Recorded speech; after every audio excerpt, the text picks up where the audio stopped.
नमस्कार दोस्तों, आज बात एक राजा रानी की। हम बचपन में सुनते हैं ना राजा रानी की कहानियां, एक था राजा एक थी रानी। ऐसी एक कहानी आज हम सुनते हैं। एक राजा था, एक रानी थी। दोनों बहुत सुखी परिवार की तरह रहा करते थे और अपने राज्य पे राज किया करते थे।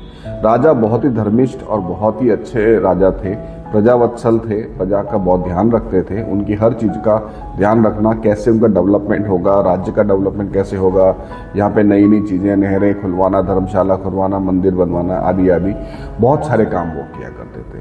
और राजा की एक बहुत अच्छी आदत थी कि वो अपनी हर चीज में कुछ भी डिसीजन लेने से पहले, कुछ भी निर्णय लेने से पहले अपनी पत्नी मतलब महारानी से जरूर चर्चा करते थे। और एक बहुत ही हेल्दी डिस्कशन उन दोनों के बीच में हुआ करता था, क्योंकि दोनों इतने ही नॉलेजेबल और दोनों के अंदर बहुत ज्यादा अपना ज्ञान भरा हुआ था। और उस कारण से रानी की सलाह लिए बिना राजा कोई भी कदम नहीं उठाया करते थे। इसी तरह वो दोनों आपस में एक दूसरे चर्चा किया करते थे। काफी विषयों पे चर्चा होती थी, उसमें विज्ञान, ज्ञान, संस्कृति, हर चीज के बारे में वो चर्चा करते थे। और राजा को हमेशा ऐसा ही पता चलता था कि उनकी जो पत्नी है, जो महारानी है, वो बहुत सर्वगुण संपन्न है। आप किसी भी टॉपिक पे बात करिए, उनके पास नॉलेज है, वो बात कर सकती है। ऐसे एक दिन बात चली आदतों की। तो आदतों से क्या किया जाता है, कि आदत होती है अच्छी, आदत होती है बुरी, आदत से आदमी का विकास हो सकता है कि विनाश हो सकता है, इस बात पर चर्चा चलती रही। तो रानी ने कहा कि प्रभु ऐसा है, महाराज ऐसा है कि अगर आप अपनी आदतें बना लें तो आप असंभव को भी संभव कर सकते हैं। राजा बोला ऐसा, ये सब तो मैं नहीं मानता, असंभव को संभव कैसे कर सकते हैं। तो इस बात पे उनकी बहस हो गई। और पहली बार ऐसा हुआ कि उन दोनों की जो बहस थी वो थोड़ी सी नेगेटिव वे में चली गई। नेगेटिव इन द सेंस कि महारानी ने कुछ जोर से बोल दिया या राजा ने कुछ टेढ़ा बोल दिया। दोनों के बीच में मन दुख हो गया। राजा बहुत गुस्सा हो गए और राजा ने गुस्सा होकर अपनी रानी को एक दूसरे महल में शिफ्ट कर दिया। अब पुराने जमाने में तो ऐसा कहा जाता था ना कि थोड़ा सा भी गुस्सा हुआ तो राजा रानी एक दूसरे से अलग हो जाते थे और रानी को भवन में चली जाती थी, या इस तरह का कुछ भी आप मान सकते हैं। तो रानी एक दूसरे घर में चली गई रहने के लिए। और वो घर में एक ऐसा था कि एक टावर जैसा था, 10-15 मंजिल की आप बिल्डिंग मान सकते हैं, जो एक गोल बिल्डिंग जैसा था। और ग्राउंड फ्लोर से ऊपर तक उनको सीढ़ियाँ होती थी, लिफ्ट तो होती नहीं थी, तो उनको वहाँ रहना होता था और वो आराम से वहाँ रहने लगी। तो अब बात इतनी ज्यादा हो गई, ईगो पे आ गई, राजा साहब उनको लेने ना जाए, उनको मनाए नहीं। और रानी जी भी ऐसी वीर, वो भी शतरानी थी, तो वो भी झुकने को तैयार नहीं थी जब तक राजा आके माफी नहीं मांगेगी, मैं नहीं जाऊंगी। ऐसे करते करते करते बरसों निकल गए, काफी साल हो गए। तो राजा के जो कुल गुरु थे उन्होंने कहा, वो वृद्ध हो गए थे, उन्होंने बोला कि राजा मैं आपसे संन्यास लेने की इजाजत चाहता हूँ, मैं जंगल जाना चाहता हूँ और मैं सब चीज से दूर निकलना चाहता हूँ। अब बुजुर्ग हो गए थे, तो जैसे पुरानी प्रथा होती थी कि बुजुर्ग लोग संन्यास आश्रम में चले जाया करते थे। तो राजा ने उनको कहा, हाँ महाराज, जैसी आपकी इच्छा, आप आज्ञा दें वैसा हम करें। आपकी कोई इच्छा हो तो मुझे बताएं, मैं आपकी हर इच्छा पूरी करने की कोशिश करूंगा, मैं आपका शिष्य हूँ। तो गुरु जी ने बोला कि देखो, मेरे को ऐसे एक चीज से बहुत दुख हुआ है आपकी, कि आपने महारानी का अपमान करके उनको घर से निकाल दिया। वो घर की लक्ष्मी थी, राज लक्ष्मी थी, इस राज्य की लक्ष्मी थी, उनको आपने इस तरह से नहीं करना चाहिए था। पति पत्नी के बीच में किसी बात पर चर्चा होती है, इसका मतलब ये नहीं कि आप इस एक्सट्रीम लेवल तक चले जाएं। और हो गया तो हो गया, इतने साल हो गए, आप उनको लेने भी नहीं जा रहे। तो अगर आप मेरे को कुछ देना चाहते हो तो मेरे को ये दीजिए कि आप जाएं और अपनी पत्नी को, महारानी को सम्मान के साथ, चाहे माफी मांगनी पड़े, माफी मांग के सम्मान के साथ वापस राजमहल में लेके आएं और प्रजा के सामने उनको प्रस्तुत करें और सबके सामने बोलें कि मेरी महारानी वापस आ गई हैं और मैंने जो भी किया उसके लिए मैं क्षमा चाहता हूं। अब राजा ने कहा, जैसी आपकी आज्ञा गुरुदेव। अब गुरुदेव की आज्ञा को तो टाल नहीं सकते। तो राजा अपना पूरा सैन्य बल और जो भी होता था उनका पूरा लाव लश्कर लेके पहुंच गए महारानी के घर। तो महारानी का घर तो उसी राज्य में था, उसी शहर में था, दूसरा महल था, बस आप ये मान सकते हैं कोप भवन में थी।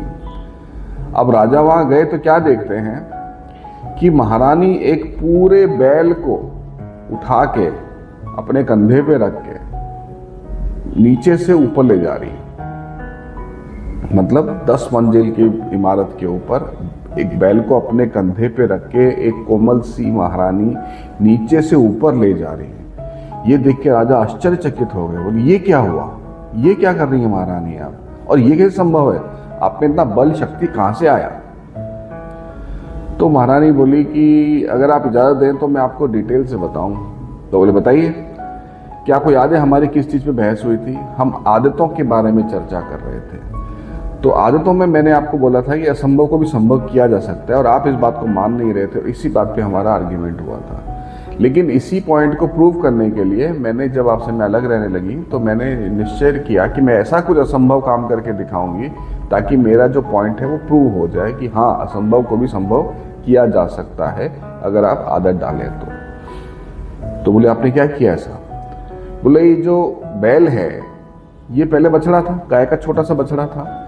तो जब से जिस दिन से पैदा हुआ उस दिन से मैं इसको रोज सुबह अपने कंधे पे बिठा के जमीन से ऊपर की मंजिल तक 10 बार दिन में ले जाती हूँ। और ये मेरा क्रम, ये आदत उसके जन्म से लेके आज तक चल रही है। वो बड़ा होता जा रहा है लेकिन क्योंकि मेरा कंधा और मेरा शरीर और मेरा मन एक आदत बना चुका है कि मैं उसको रोज लेके जाती हूँ, 10 बार लेके जाना है, तो अब वो मेरे लिए एक नॉर्मल चीज़ हो गई। उसका वजन मुझे फील ही नहीं होता है और मेरे शरीर में इतनी शक्ति आ गई है उसको ले जाने की कि मैं उसको आराम से नीचे से ऊपर रोज ले जा सकती हूँ। राजा का तो एकदम मुंह खुला रह गया और गुरुदेव मुस्कुराए कि देखिए महाराज, महारानी ने अपना पॉइंट फिर से प्रूव कर दिया, अब आप इनको ससम्मान राजमहल ले जाइए। अब इस कहानी को आप सिंबॉलिक कहानी मान सकते हैं, इस पर हम आर्ग्यूमेंट भी कर सकते हैं कि कौन एक बैल को उठा के ऊपर ले जा सकता है वगैरह वगैरह वगैरह। यहाँ कहने का तात्पर्य ये है कि अगर आप अपने जीवन में छोटी छोटी हैबिट्स को अपना लेते हैं तो आप बड़े से बड़े टास्क को कर सकते हैं। एक छोटा सा एग्जाम्पल लेते हैं। मान लीजिए आप सोचते हैं कि मुझे किताब पढ़ने की आदत डालनी है, बुक रीडिंग की आदत डालनी है। हाँ मैं डालूंगा, मैं कल से करूंगा, कल से बुक पढ़ूंगा। और हम क्या सोचते हैं, हम एक ही दिन में पूरी किताब पढ़ डालेंगे। ऐसा नहीं होता। आप क्या करिए, आप आज 10 पन्ने पढ़ने की आदत डालें। आज आप 10 पन्ने पढ़े। अब आप आदत क्या डालेंगे? आप आदत ये डालेंगे कि मैं रोज 10 पन्ने पढ़ूंगा। अगर आप रोज 10 पन्ने पढ़ेंगे तो बिलीव मी, साल के अंत तक आप 12-13 किताबें पढ़ चुके होंगे। इसी तरह लिखने की बात है, इसी तरह कुछ भी का। तो पहला स्टेप, छोटा छोटा स्टेप की आदत डालें, कंट्रोलेबल चीज़ों की आदत डालें। धीरे धीरे वो आदत आपको एक बहुत बड़ा रिजल्ट देंगी। और आज के ज़माने की अगर हम बात करें, एग्जाम्पल लें, तो आपको सारे फाइनेंशियल कंसल्टेंट बोलते होंगे SIP, financial investment, mutual funds में जो सब करते हैं उसमें यही बोला जाता है कि छोटा छोटा इन्वेस्ट करने की आदत डालें, लेकिन हर महीने करने की आदत डालें, या जो भी एक रेगुलर इंटरवल के बाद करने की आदत डालें। वो एंड में आपको बहुत बड़ा रिजल्ट देता है। आई एम श्योर आपको ये लॉजिक और ये कहानी पसंद आई होगी। आपके कमेंट्स जिस तरह से आप मुझे व्हाट्सएप पे लिखते हैं, लिखते रहा करें, उसके लिए बहुत बहुत धन्यवाद। मैं चाहूँगा कि आप मुझे और ज़्यादा कमेंट करें, मुझे एक गाइडेंस दें कि किस डायरेक्शन में हमें जाना चाहिए।